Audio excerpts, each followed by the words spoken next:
الحديث عن الفنان سعد المجرد بدأ وعاد من جديد مع بدء محاكمته في باريس في التهمة التي وجهت إليه قبل سنوات بضرب شابة واغتصابها في غرفة فندق بعد حفلة له في العاصمة الفرنسية باريس. وصل المجرد إلى قاعة المحكمة في باريس في اليوم الأول من المحاكمة التي تستمر حتى نهار الجمعة، وكانت برفقته المحامية الخاصة به، وأيضا كانت برفقته كذلك زوجته وديتا العلاكي التي تقف إلى جانبه وتدعمه في العموم. أيضا حضرت الشابة لورا برفقة محاميها. هذه الشابة لورا هي طبعا من رفعت القضية، وتعود أحداث القضية لأكتوبر عام 2016، وكانت تبلغ من العمر حينها 20 عاما.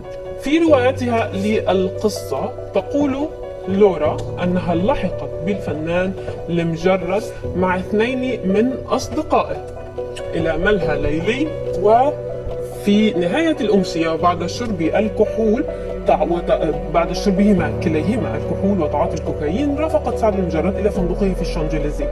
وقتها اتهمته باغتصابها وضربها. وقالت لورا للمحققين الفنان سعد المجرد وجه لكمة لها حين حاولت صدها ثم اغتصبها بعد ذلك فيما كانت تحاول هي الدفع وعضة وخدش في محاولة للدفاع عن نفسها قبل أن يضربها مرة جديدة. وأوضحت أنها تمكنت من الإفلات منه وأخبرته أنها ستتقدم بشكوى. أما المجرد الذي تسانده زوجته بشدة قال للمحكمة أنه يرفض مزاعم الاغتصاب والاعتداء، وأقر بأنه استخدم الكحول والمخدرات من حين لآخر في ذلك الوقت، لكنه توقف منذ ذلك الحين.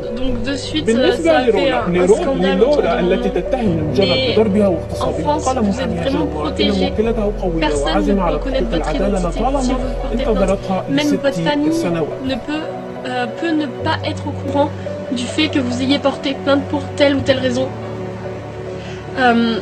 Rien ne sera médiatisé, vous n'aurez pas de menaces, vous n'aurez pas de journaux sur le dos, vous n'aurez pas tout ça, vous serez vraiment protégé. J'ai juste besoin de vous, j'ai besoin qu'on se réunisse tous ensemble et qu'on le mette derrière les barreaux parce qu'il le mérite. C'est tout. C'est tout ce que j'avais à dire. L'adresse que je vais vous écrire, c'est la mienne. C'est la seule sur laquelle vous devez écrire. Voilà. Maintenant, j'ai dit ce que j'avais à dire et...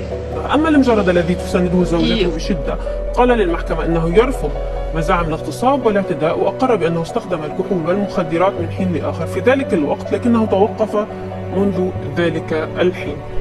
بالنسبة للورا التي تتهم المجرد بضربها واغتصابها، قال محاميها جان مارك إن موكلته قوية وعازمة على تحقيق العدالة لطالما انتظرتها ل6 سنوات. سعد المجرد بدأ وعاد من جديد مع بدء محاكمته في باريس في التهمة التي وجهت إليه قبل سنوات بضرب شابة واغتصابها في غرفة فندق بعد حفلة له في العاصمة الفرنسية باريس. وصل المجرد إلى قاعة المحكمة في باريس في اليوم الأول من المحاكمة التي تستمر حتى نهار الجمعة، وكانت برفقته المحامية الخاصة به، وأيضا كانت برفقته كذلك زوجته وديتا العلاكي التي تقف إلى جانبه وتدعمه في العموم.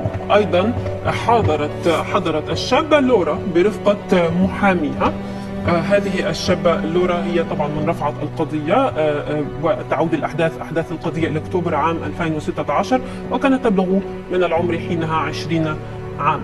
في روايتها للقصة تقول لورا أنها لحقت بالفنان المجرد مع 2 من أصدقائه إلى ملهى ليلي، وفي نهاية الأمسية وبعد شرب الكحول بعد شربهما كليهما الكحول وتعاطي الكوكايين، رافقت سعد المجرد إلى فندقه في الشانزليزيه.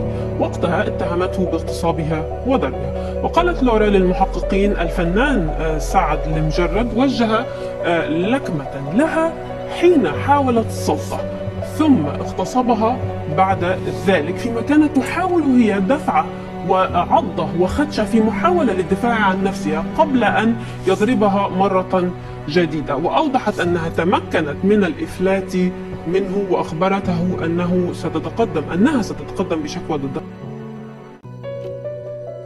Absolument important pour elle, elle n'a pas souhaité se dérober. هذا مهم جدا بالنسبة لموكلتي، فهي لا تخجل من المحاكمة ولم نطلب جلسة استماع مغلقة.